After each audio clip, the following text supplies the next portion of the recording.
bien, célèbre l'entrée du Christ dans la gloire de Dieu. C'est l'une des principales fêtes chrétiennes qui s'inscrit dans le prolongement, et bien sûr, de la fête de Pâques qui annonce la Pentecôte 10 jours plus tard. Mais quel est le véritable sens de cette fête et quel avantage pour le chrétien? L'ascension, donc, sans ses portées spirituelles. Nous allons en parler sur ce plateau. Que dit la Bible de l'ascension? Quel est le lien entre Pâques, Ascension et Pentecôte? Quelle est bien sûr différence peut-on faire entre l'ascension et l'Assomption? C'est une question que nous allons surtout poser donc, et bien sûr aux fidèles catholiques sur ce plateau. Ensuite, et bien sûr les avantages que, comme je l'ai donc annoncé, pour donc faire le débat, je suis donc avec deux chrétiens sur ce plateau. À ma gauche, le berger Landry Merouba, fidèle catholique. Bonjour, monsieur Merouba. Bonjour, monsieur Corneille. Voilà.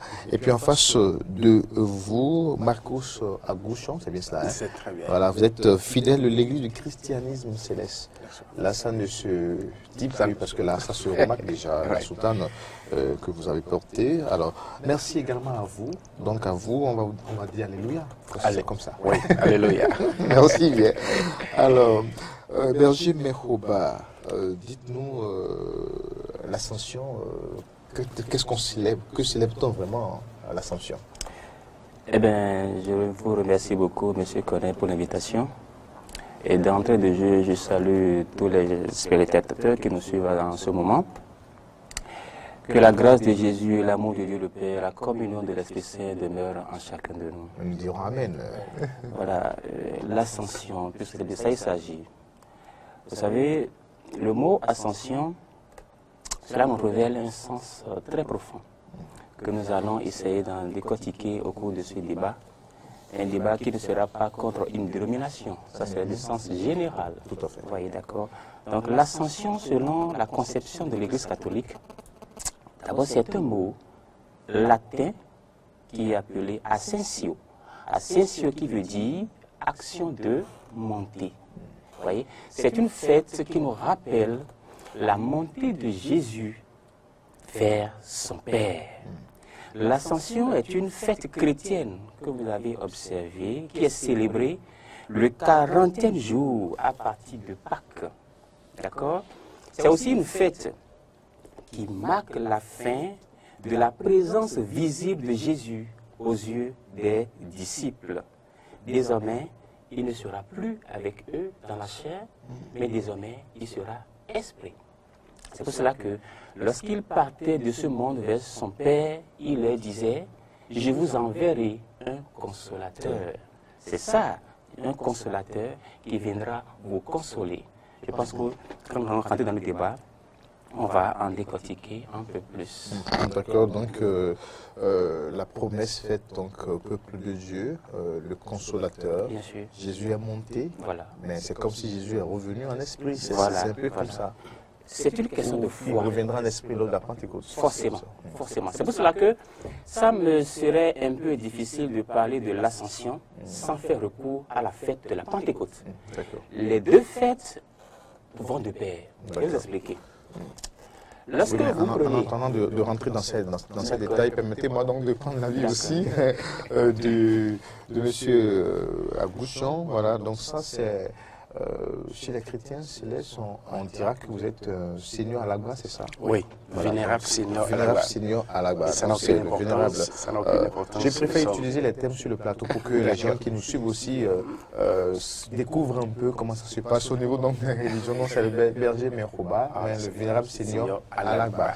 Voilà, Agouchon. Alors, la définition donnée par donc, le berger, est-ce que vous avez quelque chose à compléter ou... Quelque chose à compléter, oui. D'abord, je vous remercie beaucoup pour l'invitation et que la grâce de notre Seigneur Jésus-Christ soit avec tout le monde. Amen. La Pentecôte, comme l'a dit le berger, L'ascension. pardon, comme l'a dit le berger, c'est la montée du Christ. Ce que je veux ajouter, ce n'est pas une montée comme de l'autre, c'est une montée miraculeuse. Parce que quand on parle de la montée, ascension en latin qui veut dire monter, cette montée n'est pas liée à une force extérieure. Ouais, mais c'est une force miraculeuse. Donc l'ascension, c'est une montée miraculeuse de Jésus-Christ avec tous les sens qui y sont rapportés. Quand on lit Actes des Apôtres 1, à partir du 9e verset, on dit, après avoir dit cela, il fut élevé pendant qu'il regardait et une nuée le déroba à leurs yeux. Il parlait avec ses disciples. Ça, c'est Jésus-Christ. C'est Jésus-Christ qui parlait avec ses disciples, mais il fut enlevé. Ouais, voilà. Donc, je vais ajouter ce caractère miraculeux qui témoigne encore et surtout de la présence de Dieu dans tout ce qui s'est passé dans la vie de Jésus-Christ. Très bien. Alors, Benjamin Khoba, alors, donc vous étiez en train de faire le lien entre Ascension, Pentecôte. Pentecôte. Nous ne pouvons pas parler aujourd'hui de l'Ascension sans faire recours à la fête de la Pentecôte. Pourquoi? Parce que moi, à mon titre personnel, je pense que la fête de l'Ascension, pour moi, c'est une fête de tristesse. C'est une fête de désolation et c'est une fête de la peur. Vous savez pourquoi? Ce Jésus que les gens ont acclamé lorsqu'il rentrait à Jérusalem, ce Jésus que les disciples ont vu, ils ont vécu avec lui, ils ont mangé avec lui. Ça dit qu'ils sont déjà familiers avec lui. Alors, ce Jésus, il est mort, et le troisième jour, il est ressuscité. La peur a commencé depuis le jour où le Christ est mort. Le troisième jour, il est ressuscité. La joie a commencé par renaître, mais pas totalement. Parce que quelques jours après, il va les laisser et va monter vers son Père. Et alors, lorsque ses disciples, après sa résurrection bien sûr, l'ont accompagné sur la montagne, Jésus a soufflé sur eux, comme on a lu tout à l'heure dans le livre des Actes des Apôtres. Il dit, il est monté comme une nuit devant eux. Vous imaginez un peu quelqu'un que vous aimez si tant, que vous accompagnez et qui s'élève devant vous et qui s'en va. Mais vous n'allez pas rebrousser chemin avec une joie au cœur. Ils vont rentrer désormais chez eux avec une tristesse abattue, avec une désolation parce que le maître est parti. Celui qu'ils aiment, celui qui les protégeait, celui qui leur donne des conseils est parti. Qu'est-ce qu'ils vont devenir ensuite? Et alors, c'est pour cela qu'il a dit, je vous enverrai un consolateur. C'est le lien au fait entre l'ascension et la Pentecôte. L'ascension, c'est comme si on est triste. La peur. Ils ont peur parce que les Juifs les cherchaient à les tuer. La Bible dit qu'ils s'étaient enfermés dans une chambre hermétiquement fermée parce qu'ils avaient peur des Juifs. Mais le jour de la Pentecôte, lorsque le Saint-Esprit va descendre, toutes les portes vont s'ouvrir d'elles-mêmes. C'est ça le début de l'Église. La joie va renaître. Maintenant, c'est ce qu'on appelle l'explosion de l'audace. Ils auront désormais de l'audace pour aller annoncer Jésus, pour parler de lui, et l'explosion totale va s'installer. Donc du coup, j'ai du mal à parler de l'ascension sans faire recours à la fête de la Pentecôte. D'accord, mais quand on l'applique aujourd'hui à la vie du chrétien, quand on applique aujourd'hui la vie du chrétien, qu'est-ce que ça signifie vraiment Vénérable Seigneur. D'accord. Bien avant de revenir sur cette question, j'aimerais faire un retour. C'est vrai qu'il y a un lien fort entre l'ascension et la Pentecôte, mais il y a un élément déclencheur qu'il ne faut pas oublier, c'est la Pâque. On ne peut pas parler de l'ascension sans parler de la Pâque. Vous voyez? En réalité, la Pâque est cette grande fête qui vient même annoncer l'importance du ministère du Christ. Pour histoire, pour ne pas trop tergiverser. Avec Moïse, les enfants d'Israël en captivité avaient été délivrés par Jésus-Christ.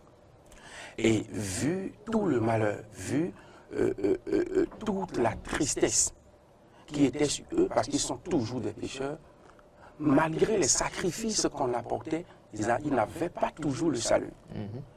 Parmi les fêtes des Juifs dans le temps, il y avait cette fête de la Pâque qu'ils célébraient.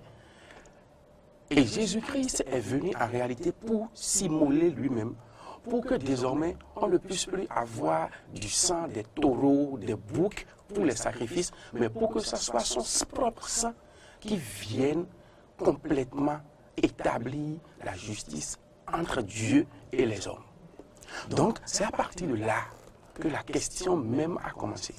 Vous voyez, lorsque vous lisez Hébreux 9, à partir du 11e verset, on dit, mais Christ est venu comme un souverain sacrificateur des biens à venir. Vous voyez, et il a traversé le tabernacle plus grand et plus parfait, qui n'est construit de main d'homme, c'est-à-dire qui n'est pas fait de cette créature. Vous voyez, donc c'est pour montrer que, avant que Jésus-Christ ne soit parti, d'abord il est venu pour accomplir une mission. Et c'est cette mission accomplie qui a été achevée. Après sa résurrection, il a observé 40 jours d'enseignement, qui nous rappellent encore les 40 ans du désert. Vous voyez, et juste après ça, après l'enseignement de 40 jours, Jésus-Christ est monté au ciel. Et comme l'a dit le berger, il y avait non seulement la tristesse, je ne parlerai pas trop de tristesse, mais je parlerai d'émotion. Parce que les émotions, il y avait trop d'émotions. Il y avait la peur, il y avait la joie, il y avait beaucoup de choses. Et ils avaient la foi des hommes que oui, c'est vraiment le Christ. Parce qu'il est parti. Il est ressuscité et puis il est parti. Vous voyez? Donc voilà un peu, pour revenir à votre question maintenant. Quel est le sens spirituel de la montée du Christ dans la vie du chrétien? Moi, je parlerai, voilà, je parlerai du chrétien en général. Il n'y a pas une distinction à faire entre catholiques, chrétiens, célestes, évangéliques. Non, nous parlons tous de Jésus-Christ. La portée spirituelle n'est qu'une profession de foi. C'est un grand débat que nous ne pouvons pas décortiquer ici. Mais ce que nous pouvons dire tout de suite, c'est que lorsque nous parlons de la portée spirituelle, ce n'est que profession de foi. Pour le chrétien qui connaît déjà Jésus-Christ, parce que ce n'est qu'une commémoration. On se rappelle encore de ces événements-là.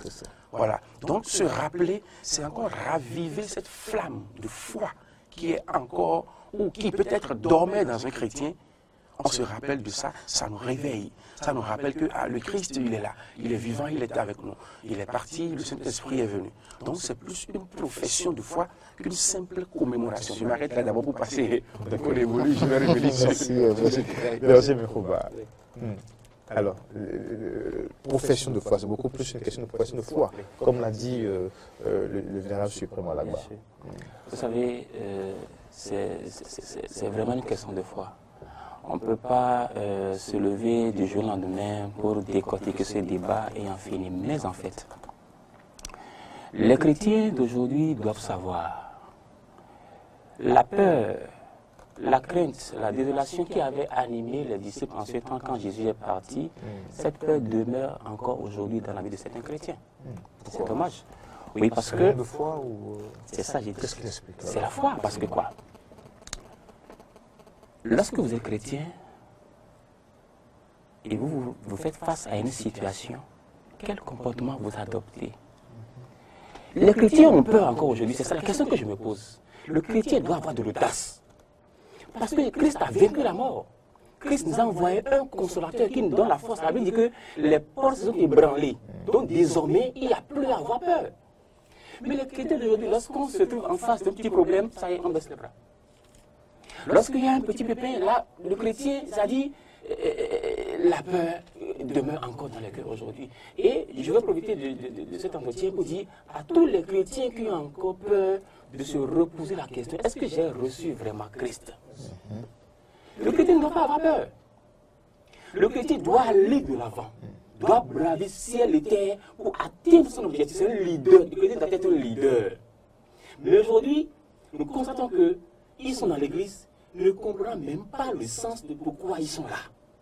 Il y a plusieurs catégories de chrétiens aujourd'hui qu'on ne peut pas décortiquer, mais pour répondre de façon brève à votre question, c'est-à-dire le sens que cette fête doit, comment dit-on, amener les chrétiens à comprendre que le chrétien doit quitter la peur, le chrétien doit quitter la crainte, et le chrétien doit quitter la désolation. Parce que 10 jours plus tard, l'explosion va naître. Et c'est ça il est question aujourd'hui. Nous sommes au moment du Saint-Esprit. C'est ce nouveau de Jésus aujourd'hui. Et c'est le Saint-Esprit qui nous confirme qu'il y a quelqu'un qui est né, qui est mort, qui est ressuscité, qui est monté et qui nous envoie le Saint-Esprit. Voilà les 4 fêtes, au fait, qui doivent faire le socle de la foi d'un chrétien. Il y a la Noël, il y a la Pâque, il y a l'Ascension, et puis enfin la Pentecôte. Voilà les fêtes les plus importantes d'un chrétien. Le reste, je pense que le Seigneur est grand, il est plus fort. Alors, vénérable Alaba, Oui. la peur, les chrétiens qui ont toujours peur, qui ont encore peur, ça c'est une manifestation, le manque de foi et autres. Pourquoi c'est généralement comme ça dans les congrégations aujourd'hui? Très bien. Sur cette question, il faut faire la part des choses. Le berger a dit quelque chose qui est très important. Il dit, si ces chrétiens ont toujours peur aujourd'hui, c'est qu'ils n'ont pas encore reçu le Christ. Vous voyez, il y a une distinction entre le religieux et le chrétien. Dans la plupart des cas, nous formons aujourd'hui des religieux pour plusieurs considérations. Le religieux est celui qui va à l'église parce que peut-être il faut le faire, parce que peut-être il est né dedans, parce qu'il y trouve un intérêt particulier, un intérêt charnel. Je parle d'intérêt charnel parce que vous êtes malade, vous allez chez nous, dans le christianisme céleste, vous êtes malade, par la force de l'Esprit Saint, vous avez la guérison. Vous avez un problème, vous allez là-bas, l'Esprit Saint inspire ceux qui sont missionnés, on vous règle vos problèmes. Maintenant, au lieu de se concentrer sur celui qui règle les problèmes, on se concentre plus sur ce qui fait que les problèmes sont réglés. Ce qui fait qu'on a plus des religieux que des chrétiens. Donc lorsque vous êtes religieux... Donc manque d'effort sur le plan Oui, spirituel. manque d'effort sur le plan spirituel. Donc, c'est d'abord ça la première question. Il faut que l'homme aujourd'hui, ou celui qui aspire à la chrétienté, quitte d'abord l'aspect religieux. Et c'est ce que Jésus-Christ nous a montré lorsqu'il est venu. Vous voyez, il y a toute une étape quand on parle d'être chrétien, il y a une grande étape qu'il faut. Vous voyez, Jésus-Christ étant venu, Jésus-Christ a été sorti du joug de la loi, comme l'a fait les grands prophètes.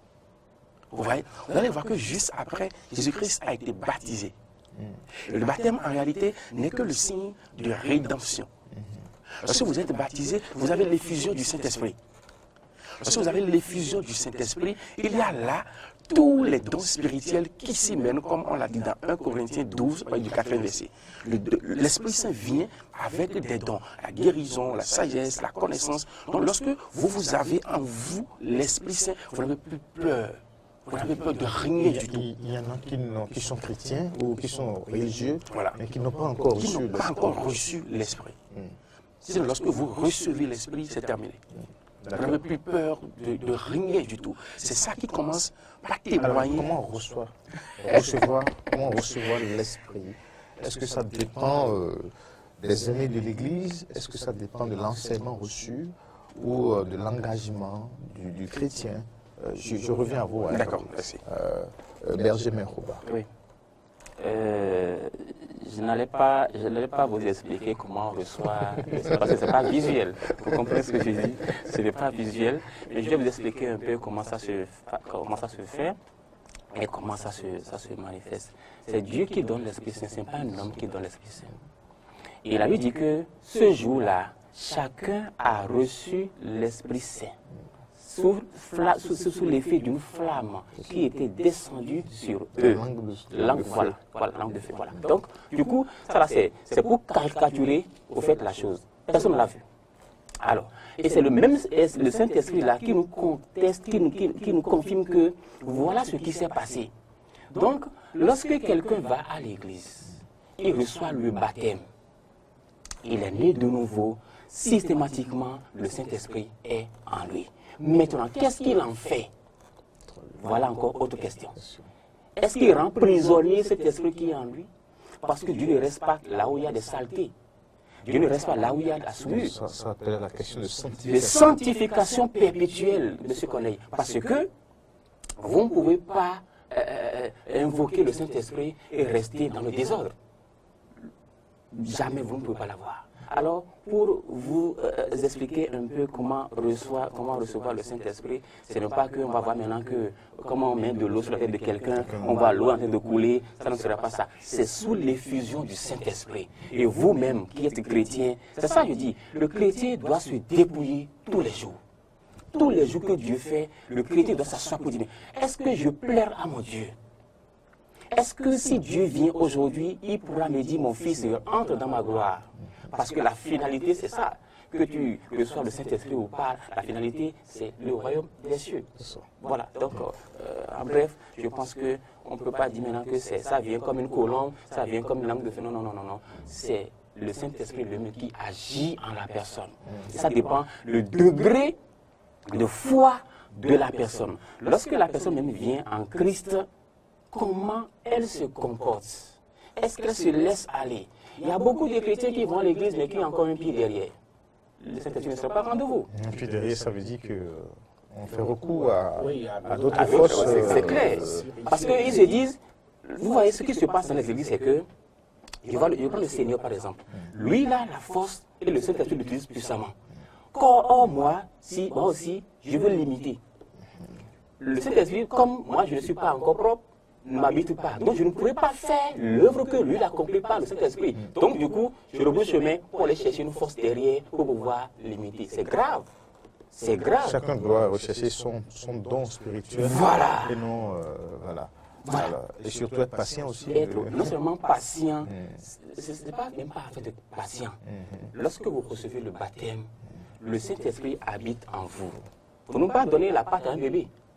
Vous avez donné macaroni à un bébé? Je ne pense pas. Donc vous laissez le temps, le Saint-Esprit vous fortifie et il grandit en vous selon l'enseignement que cette dénomination vous donne. Voilà. Alors, vénérable Seigneur Lagba. Oui, la foi vient de ce qu'on entend. Et ce qu'on entend vient de la parole de Dieu. C'est ce que la Bible nous dit. Bien sûr. Ça veut dire quoi? Ça veut dire que pour grandir dans la foi, il faut se donner à la parole de Dieu. C'est la parole de Dieu qui illumine. C'est la parole de Dieu qui est claire. Vous voyez, la question du Saint-Esprit, vous voyez, nous hommes, nous avons trois grandes dimensions établies par Dieu. Que lorsque nous voyons déjà, comment on dit, en Genèse, nous voyons clairement les trois dimensions de l'homme. Qui sont quoi? Qui sont esprit, âme et le corps. L'homme est esprit, l'homme est âme et l'homme est corps. Et le corps a ses dimensions, l'esprit a ses dimensions et l'âme a ses dimensions. Et le vœu le plus cher de Dieu est que l'homme laisse et son âme et son corps dirigés par le Saint-Esprit. C'est ça en réalité la question. Donc, lorsque dans votre âme, dans votre corps, vous laissez les désirs de votre âme, vous laissez les désirs de votre corps entrer en obstacle avec l'Esprit Saint, c'est très difficile pour vous de croître en esprit. Paul même, avec toute cette grâce qu'il a eue, il dit qu'il traite dur son corps. Il parle de prisonnier dans le Voilà. Ouais. Il traite durement son corps pour que demain, que lui ne soit pas une route sur laquelle d'autres seront ou d'autres auront le salut et que lui soit rejeté. Donc, c'est plus une question d'effort, comme l'a dit le berger, et surtout, il faut être consacré et il faut être concentré sur la parole de Dieu. Ça, c'est très fondamental. Vous vous écartez de ça, vous êtes perdu. D'accord. Alors, merci pour ces explications. Un dernier tour de table rapidement. Berger Merouba, est-ce qu'il y a des particularités de célébration de l'Ascension chez les catholiques, par exemple? Chez les catholiques, je pense qu'il n'y a pas grande particularité, excusez-moi. Chaque dénomination a ses particularités. Ouais, l'essentiel est que l'Église catholique prépare déjà ses fidèles depuis le désert, depuis les 40 ans de l'école de la foi, et les conduit maintenant vers la Pentecôte, parce qu'on ne va pas s'arrêter à l'Ascension. L'Ascension nous conduit plutôt à la Pentecôte, d'où il y aura l'explosion totale, l'annonce de l'évangile. Vous pouvez aller jusqu'aux confins de la terre. Et lui, il allait loin pour dire, ceux qui vont recevoir le baptême et ceux qui vont croire en moi, je ferai en sorte qu'ils seront tous sauvés. Donc je pense que la particularité n'est pas si grande que les autres dénominations. Chaque dénomination a sa particularité. Alors chez les fidèles de l'Église céleste, non, il n'y a pas une particularité, ce n'est qu'une commémoration de la fête. Comme l'a dit le berger, nous, dans l'église du christianisme céleste, bien avant la Pâque, nous observons des 7 jours de jeûne ferme. Nous nous préparons pour vivre la passion du Christ en commémoration. Juste après ça, nous sommes toujours dans cette préparation, dans cet enseignement qui dure 40 jours. Et juste après la montée du Christ, qui est l'ascension que nous allons célébrer demain, nous entrons encore dans une forme de préparation spirituelle, ouais, où nous observons encore 7 jours de prière, de jeûne, comme les apôtres. Les apôtres, Jésus-Christ avait dit, restez là et priez, attendez. Voilà. Donc nous revivons encore ces instants. Nous restons 7 jours dans le temple enfermés, priant Dieu. Et puis, le 7e jour, nous recevons un renouvellement de l'Esprit Saint en nous. Voilà. Merci à vous. Oui, c'est riche et c'est beaucoup plus d'informations, d'instructions, d'enseignements ce matin. En tout cas, il nous fallait le faire. Hein. Pas un moment aussi. Donc, puisque tous ceux qui nous suivent aussi, il y a beaucoup de chrétiens également qui nous reçoivent. Et pourquoi pas des non-chrétiens qui découvrent comme ça la parole de Dieu. Voilà. C'est bien cela. Alors, vous savez, c'est pas si vous avez conclu. Bon, pour conclure maintenant, je vous donnerai donc la parole pour donc pourquoi pas béni, adresser un mot donc à tous les fidèles qui nous suivent, une prière. Voilà. Je voudrais vous remercier pour l'invitation toujours. Et je voudrais demander à tous et à toutes de quitter la peur, de quitter la crainte, de quitter tout ce qui peut entraîner encore derrière et de croire en ce Jésus-Christ-là, de croire en cet homme-là, qui allait la croix mais qui est ressuscité. Et d'ici peu de temps, il va nous envoyer le Saint-Esprit pour que l'explosion totale regagne les cœurs. Je voudrais finir de souhaiter bonne fête par anticipation, par anticipation de l'Ascension et bonne fête de la Pentecôte pour que l'Église puisse grandir dans la foi et que nous chrétiens qu'on puisse bénéficier des grâces qui en découlent au nom de Jésus. Et puis bonne fête aussi du Ramadan. Parce que voilà. Donc c'est une double bénédiction. Voilà. Alors, vénérable César. Oui, moi je vais dire juste une chose. Quel que soit le problème que vous avez aujourd'hui, que vous soyez veuve, que vous soyez orphelin de père et de mère, que vous manquez d'assurance dans votre entreprise, que vous ayez un problème, que vous soyez chômeur, quels que soient les problèmes que vous avez, sachez qu'il n'y a qu'une seule solution et c'est Jésus-Christ. Lorsque vous vous donnez à lui, corps et âme, il règle toujours vos problèmes. Regardez Anne, regardez Joseph, regardez toutes ces personnes qui ont reçu la force de Dieu. Une seule chose, reconnaître Dieu et le servir. C'est ça qui est le clé du salut, non seulement sur la terre, mais encore au ciel. Et Dieu nous a fait grâce. Aujourd'hui, il nous montre un signe très fort. Et aujourd'hui, ou demain, nous avons les 2 fêtes ensemble. Ramadan, qui coïncide avec la montée de Jésus-Christ. Donc c'est une grâce pour tout le monde, juste pour montrer que nous sommes un en Dieu. Il n'y a pas musulmans, il n'y a pas de chrétiens célestes. Non, non. En Dieu, nous sommes des enfants de Dieu. Chaque religion ou chaque congrégation céleste a juste ses pratiques pour le même but, le salut. Merci à vous. Et puis on va conclure aussi avec la parole, pourquoi pas. Car tous sont péchés, ils sont privés de la gloire de Dieu. Romains 3, verset 23. Et puis ce salut est retrouvé grâce à Jésus-Christ. Puisque Dieu a tellement aimé son peuple qu'il a envoyé son Fils unique afin que quiconque croit en lui ne périsse point, mais qu'il ait la vie éternelle.